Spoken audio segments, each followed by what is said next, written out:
Okay, if you want to pause the video now and have a go, otherwise let's get started. So we're looking at a proof here. The word sum means add, and that's quite important to answer this question. The word consecutive means next to, and divisible by 3 means that it has a factor of 3.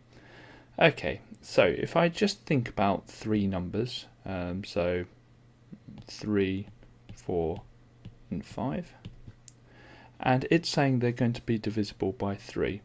So when I add them together, so 4 plus 5 is 9, plus 3 is 12, and lo and behold 12 is divisible by 3. However, that's not going to be proof. That's just an example of the fact that three numbers add up to 12. But it could be right the way down the line, billion, billion and 1, billion and 2 don't add up, aren't divisible by 3. They're not in the 3 times table. So the way of doing a proof is, unfortunately for some of you, using algebra. Now, have a think about, well, let's name this first one x. So I'm going to name that first number x.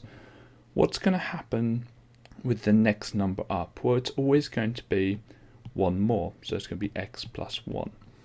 And what's going to happen with the next one? Well, it's going to be x plus 2. That's simple. Then, what did I do to get the 12? Well, I added them together. So I'm going to add these together. So x plus x plus x is 3x. 1 plus 2 is 3. Now, I haven't quite proved that it's divisible by 3 yet. And the way of doing that is just to factorise it, see if it has a factor of 3. So if I put in some brackets, I can divide out the 3 there, and it leaves x plus 1. This here is a proof because it shows that any value of x, the next 2 up from it, if they're added together, will always have a factor of 3.